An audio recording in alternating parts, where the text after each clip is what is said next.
السلام علیکم ورحمۃ اللہ وبرکاتہ۔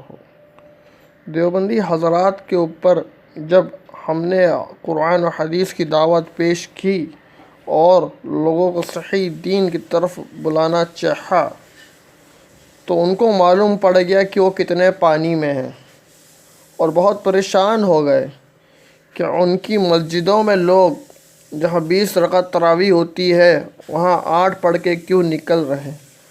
اس پریشانی میں وہ لگ گئے دلائل اکٹھا کرنے۔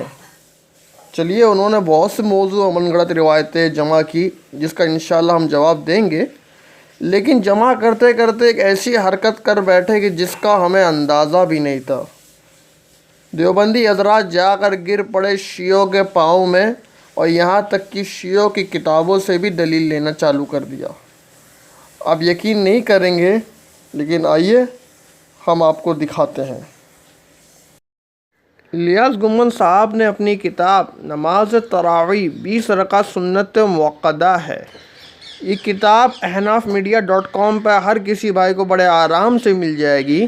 اس کتاب کے صفحہ نمبر 36 پر ایک موضوع قائم کیا ہے حضرت علی رضی اللہ تعالیٰ عنہ کا، تو اس کے اوپر جو میں نے آپ کو دکھایا ہے، میں نے اس کو پورا ہائی لائٹ کیا ہوا ہے۔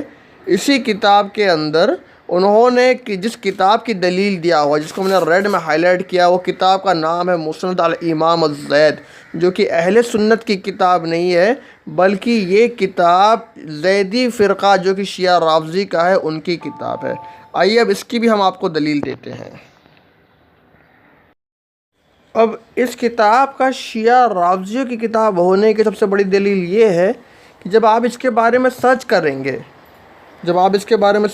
تو اسے کتاب کو کوئی بھی اہل سنت والجماعت کی سائٹ نہیں رکھتی ہے، چاہے وہ سعودیہ کی ہو، لبنان کی ہو، استنبول کی ہو، کوئی بھی مقلد فرقے کی بھی اگر ہو تو بھی وہ اس کتاب کو نہیں رکھتی ہے۔ اسے صرف اور صرف نرجس لائبریری اور زیدیہ لائبریری رکھتی ہے، اور وہاں جو اہل حدیث کا موضوع قائم ہے تو انہوں نے اس کے بارے میں وہ بلاگ ہے اور اس کتاب کی سند کا جواب دیا ہوا ہے، آپ کھول کے اس کو دیکھ سکتے ہیں۔ اب آگے چلیے، اس کتاب کے بارے میں ہم آپ کو اور بتا دیں کہ اس کتاب کی سند بھی ضعیف ہے۔ اب اس کتاب کی سند کا آئیے دیکھتے ہیں کہ یہ سند جو ہے اس کتاب کی صفحہ نمبر 48 پر ہے۔ یہ سند اس طرح ہے: حدثنا عبد العزیز بن اسحاق بن جعفر بن الحیثم القاضی البغدادی قال حدثنا ابو القاسم علی بن محمد النخعی الکوفی قال حدثنا سلیمان بن ابراہیم عبید المحاربی قال حدثنا نصر بن مراحم المنکری العطار قال حدثنا ابراہیم بن الزبر کانا التیمی قال حدثنا ابو خالد الواسطی رحم اللہ تعالی حدثنا زید بن علی بن ابی طالب۔ تو یہ کتاب جو ہے زید بن علی بن ابی طالب کے اوپر منسوب کی گئی ہے، اور یہ کتاب کی جو سند ہے وہ بھی سخت ضعیف ہے، کیونکہ اس کے اندر ایک راوی ہے جس کا نام ہے ابو خالد الواسطی۔ یہی وہ راوی ہے جو کہ سخت کذاب ہے۔ اس سند کا ہر راوی متکلم فیہ ہے، بلکہ بعض متروک اور خبیث مذہب والے ہیں، لیکن سب کی تفصیل پیش کرنے کے بجائے ابو خالد عمر بن خالد الواسطی ہی کی حقیقت بیان کر دینا کافی ہے، کیونکہ یہی وہ شخص ہے جس نے اس مجموعے کو اپنی طرف سے گھڑا ہے اور اسے زید بن علی رحمۃ اللہ تعالیٰ علیہ کی طرف منسوب کر دیا ہے۔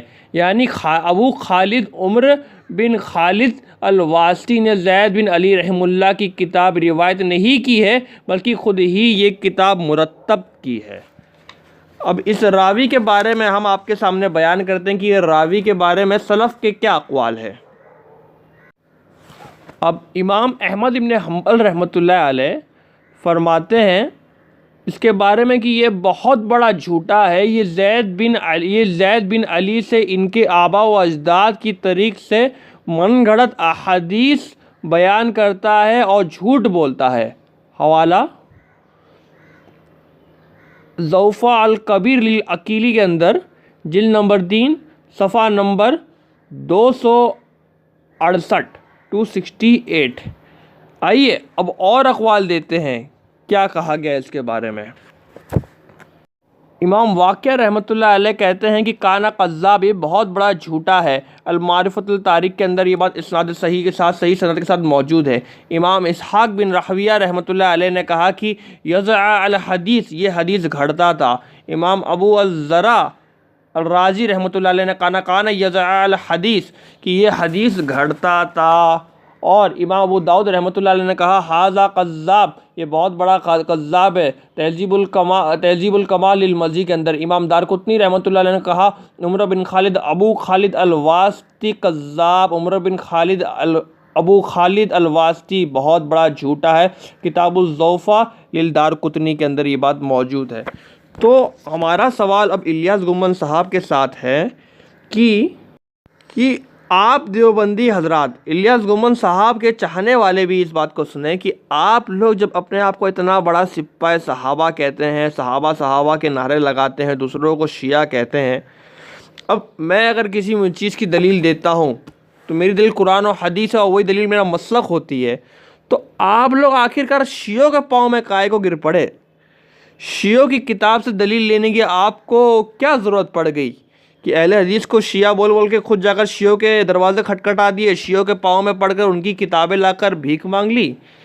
تو اس سے بڑی بددیانتی کی بات کیا ہو سکتی ہے؟ کیوں اتنی بڑی آپ کی ہپوکریسی ہے کہ ایک طرف شیعہ کو کافر بولو اور دوسری طرف ان کی من گھڑت موضوع کتاب سے آپ دلیل بھی لیں؟